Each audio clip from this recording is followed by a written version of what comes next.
সংসারকে অন্ধকারে ঠেলে দিয়ে যাবেন না মহাদেব। দেবী আদি শক্তিকে অধর্মের পথে ছেড়ে যাবেন না আপনি। এই সংসারের জন্য, আমার শক্তির জন্য এটা করা আবশ্যক। এটা ছাড়া অন্য কোনো সমাধান আর নেই নারায়ণ।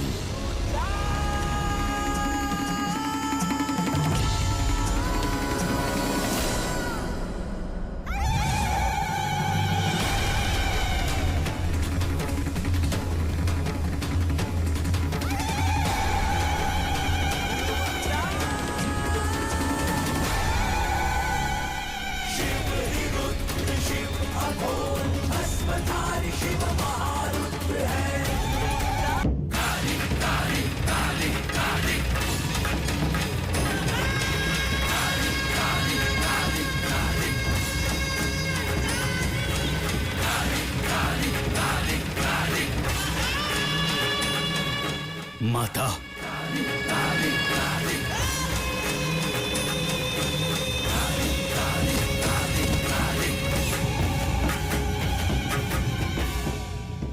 আজ আপনি অসম্ভবকেও সম্ভব করে দিয়েছেন।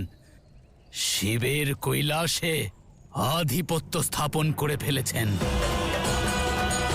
সংসারের প্রিয় কৈলাস আজ আপনার চরণে নতমস্তক হয়েছে। অর্থাৎ এই সমগ্র সংসারের শক্তি কেন্দ্র আপনার অধিকারে।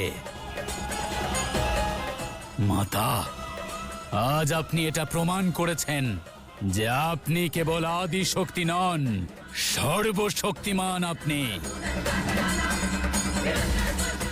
আজ আপনি এটাও প্রমাণ করেছেন যে একজন নারী সংসারকে জয় করতে পারে এবং তাকে চালনাও করতে পারে।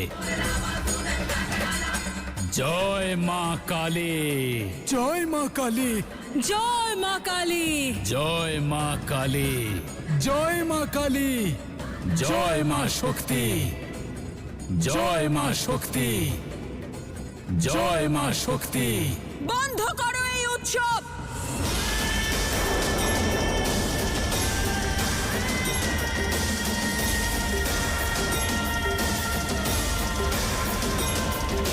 আমি আমার স্থান পাইনি।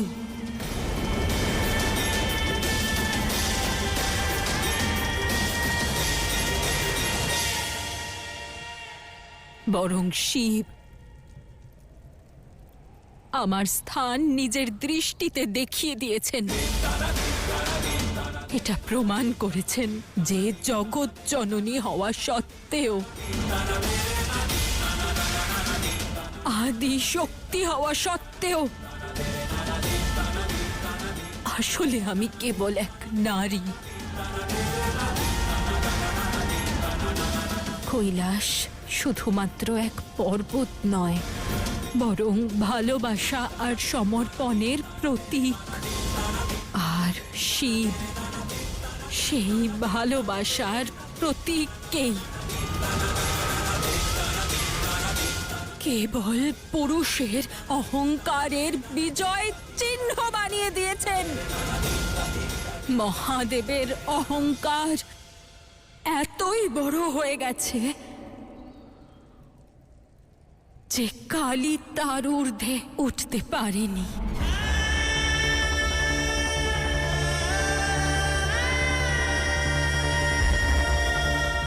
আমার আহ্বান ওনার কর্ণে পৌঁছেছে, কিন্তু হৃদয়ে নয়। আমাকে এত অসহনীয় যন্ত্রণার মধ্যে দেখেও উনি আমাকে সামলাতে এলেন না। শিব আমার মুখও দেখলেন না, কিন্তু আমার পথ রুদ্ধ করলেন। এত অপমান শুধু এটা প্রমাণ করার জন্য যে শিবের সম্মুখে শক্তি তুচ্ছ।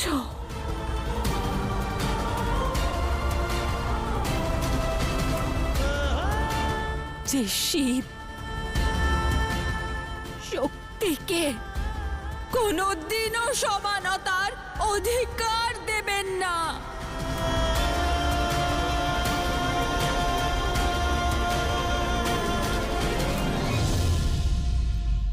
সেই জন্য আজ থেকে, এই মুহূর্ত থেকে না আমি শিবকে আহ্বান জানাবো, আর না ওনার জন্য অপেক্ষা করব। আমার সব থেকে গভীর যন্ত্রণার সময় আমার থেকে ওনার বিমুখ হওয়া এটা প্রমাণ করে যে ওনার অহংকার শিব শক্তির সম্পর্কের থেকে অনেক বড়। শিবের কাছে আমার থেকে অধিক প্রিয় ওনার নিজের ব্যক্তিত্ব। সেই জন্য এখন শক্তি শুধু তার নিজের অস্তিত্বকে বড় করবে, আর তাই এক্ষুনি এই মুহূর্ত থেকে আমি শক্তি শিবের থেকে বিমুখ হচ্ছি, বিমুখ হচ্ছি, বিমুখ হচ্ছি।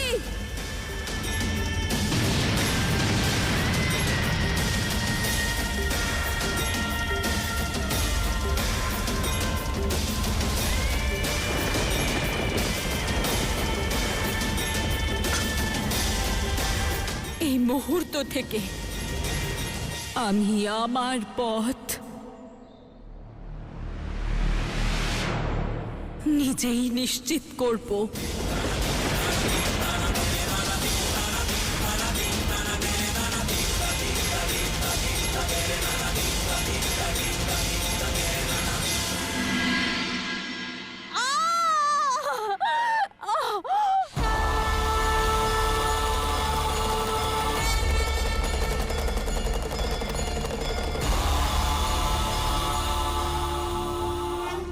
ধনী, ধনী,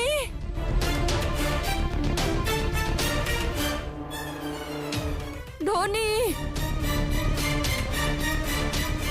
ধনী। কি হয়েছে? সংকট, ধনী, সংকট। যা কিছু হয়ে যেতে পারে। শিশু নারীতে জড়িয়ে গেছে, বাঁচার কোনো আশা নেই। আপনার স্ত্রী, হায় ঈশ্বর, পরিস্থিতি আরো জটিল হয়ে যাচ্ছে ধনী।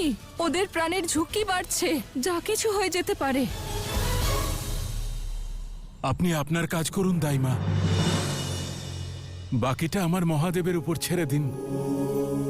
উনি সেটাই করবেন যাতে ওনার ভক্তদের মঙ্গল হয়।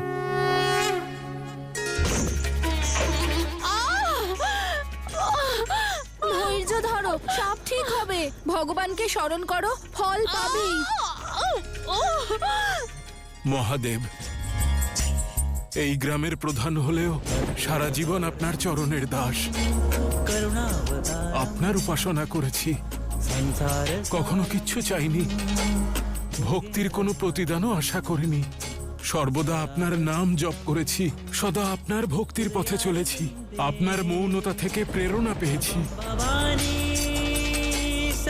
তাহলে কেন মহাদেব, কেন আমার সঙ্গেই এমন কেন?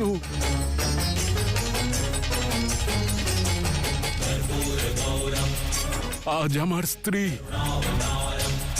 আমার জীবনের আধার, যে সব সময় আমার পাশে পাশে থেকেছে, গার্হস্থ্য জীবনেও আর আপনাকে ভক্তি করার ক্ষেত্রেও, তাহলে সে আজ এত কষ্ট পাচ্ছে কেন মহাদেব? আমার সন্তান জীবন আর মৃত্যুর মাঝে দোদুল্যমান, কেন মহাদেব, কেন?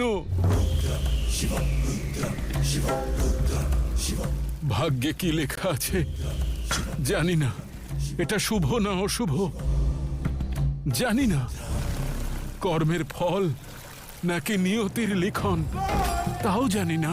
আমি শুধু এটুকুই জানি যে আমার ভক্তি চিরকাল আমার শক্তি, আর আপনার উপর আমার বিশ্বাস চিরকাল অটল ছিল। আর আজও আপনার উপর আমার বিশ্বাস, আমার শ্রদ্ধা অটল আছে। আপনি চাইলে আমার সবকিছু কেড়ে নিন, কোনো অজ্ঞাত অপরাধের শাস্তি দিন, অথবা বরদান করুন। আমি আপনার সব ইচ্ছে মাথা পেতে নেব মহাদেব।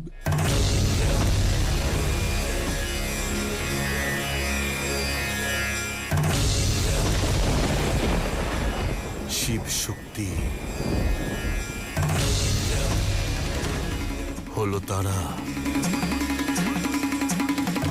যারা মুক্তি প্রদান করে, যন্ত্রণা থেকে, কষ্ট থেকে উদ্ধার করে সকল ভক্তদের, সকল ভয় থেকে, সকল ভ্রম থেকে। কষ্ট যত বড়ই হোক না কেন, যন্ত্রণা যত বেশি হোক না কেন, আমরা আমাদের ভক্তদের সঙ্গ কখনো ত্যাগ করি না। বিশ্বাসের পথে যারা অগ্রসর হয়েছে, আমরা সর্বদা তাদের ঢাল হয়েছি, প্রশস্ত করেছি সত্যকে, সাহসকে। আমরা নিজেদের কষ্টের জন্য নিজেদের পথ থেকে বিমুখ হই কেন? কেন? কারণ এই সংসারের উদ্ধারকারিণী আদি শক্তি মানবিক বিকারের কাছে পরাজিত হয়েছে। লোভ, ক্রোধ, মোহ, মায়া এবং অহংকারের বশীভূত হয়েছে।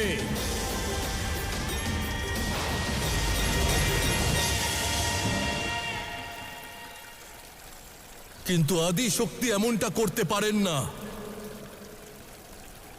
আপনাকে আপনার বিকার ত্যাগ করতে হবে দেবী। আর যেহেতু এই বিকার মানুষের শরীরের সঙ্গে জড়িত, আপনাকেও আপনার এই যাত্রা সম্পূর্ণ করার জন্য একজন মানব রূপে অবতীর্ণ হতে হবে, মানব রূপে অবতীর্ণ হতে হবে, মানব রূপে অবতীর্ণ হতে হবে। যখন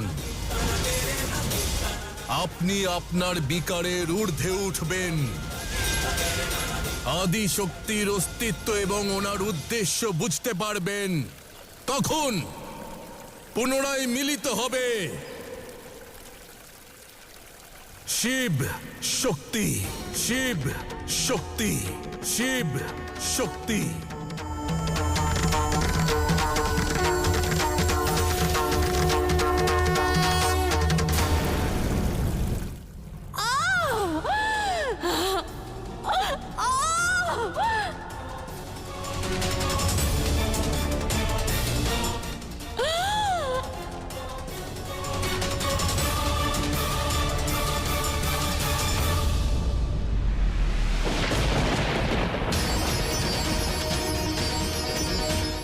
ধনী, ধনী, ধনী,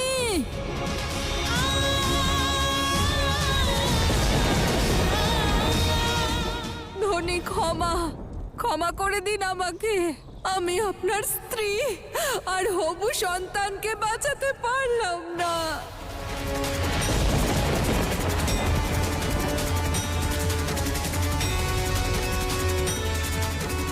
মা আর সন্তান দুজনেই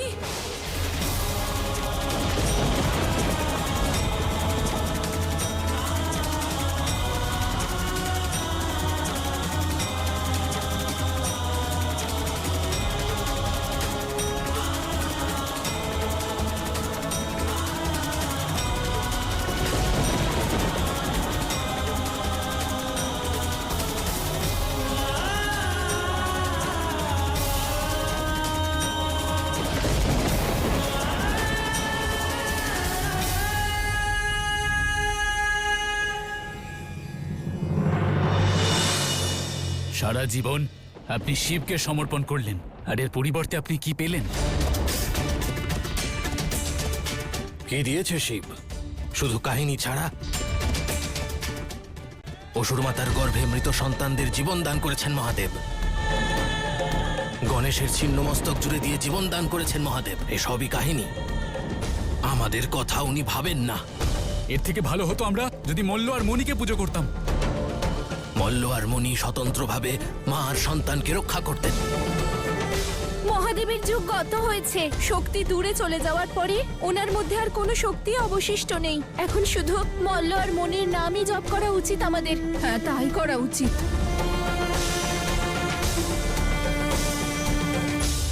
মনের মতো কিছু হলে ভালো, আর যদি না হয় তবে আরো ভালো, কারণ তাতেই ভগবানের ইচ্ছা লুকিয়ে থাকে। হয়তো এতেই আমাদের মঙ্গল হবে।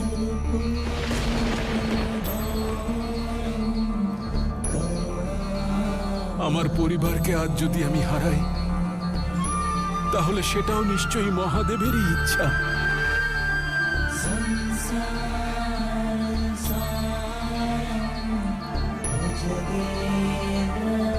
আমার সংসার শেষ হয়ে গেছে, কিন্তু সংকল্প নয়। আমার শিব শক্তির উপরে বিশ্বাস ছিল, আছে, আর থাকবেও।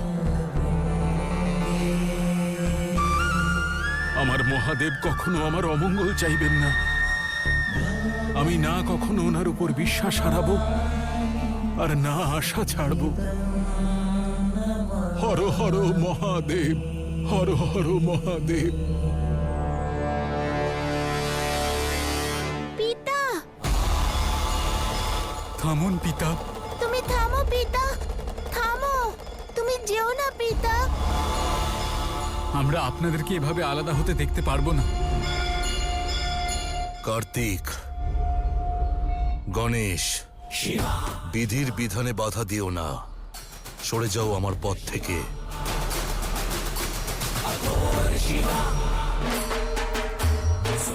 তাহলে তুমি এটা বলে দাও, আমরা কোন পথে যাব? বিধির বিধান আমাদের জন্য এত কঠিন কি করে হলো? সংসারের বিঘ্নহর্তা আমি, কিন্তু আমার বিঘ্নহর্তা আমার ভগবান, তোমরা দুজন। দেবতাদের সেনানায়ক অবশ্যই হতে পারি, কিন্তু আমার জীবনের নায়ক নায়িকা তো আপনারাই। আমরা আপনাদেরকে হারাতে চাই না। এই সময় দুর্বলতা প্রকাশ করার নয়, প্রতীক্ষা করার। যতক্ষণ আমি আর দেবী আদি শক্তি আমাদের যাত্রা সম্পূর্ণ না করছি, নিজেদের বেকার ধ্বংস না করছি, তোমরা দুজন প্রতীক্ষা করো। আর মনে রেখো, যে শিব আর শক্তির সঙ্গে এই সময় যুক্ত, আর এই সময় শিব আর শক্তিকে পুনরায় মিলিত অবশ্যই করবে। কৈলাসের দায়িত্ব এখন তোমাদের দুজনের। নিজেদের গৃহকে সুরক্ষিত রেখো, নিজেদের ধর্ম পূর্ণ নিষ্ঠা দ্বারা পালন করো।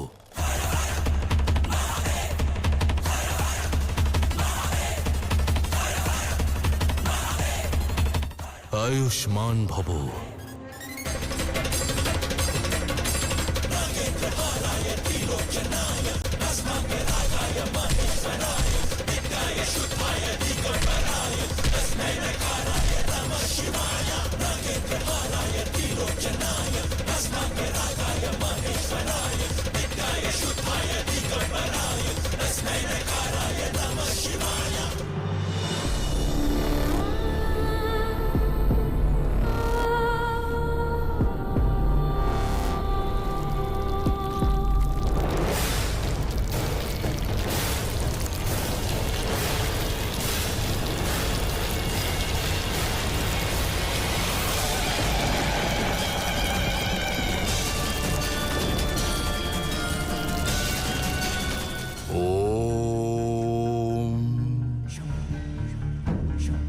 আপনাদের সবার ইচ্ছে হয় যে কাজকর্মের ঝঞ্ঝাট যেন শেষ হয়ে যায়, কিছুই যেন না করতে হয়। একে আলস্য বলে। এ শরীরকে সুখের প্রতিশ্রুতি অবশ্যই দেয়, কিন্তু তার সঙ্গে জীবনকে, আপনার মনকে পতনের দিকেও নিয়ে যায়। কারণ কোনো কিছু না করার দুঃখ অন্তরে অন্তরে ব্যক্তির পচন ধরিয়ে দেয়। তাই আলস্য ত্যাগ করুন আর অগ্রসর হন সেই পথে, আজ আর এই মুহূর্তে আপনার নবজীবনের দিকে।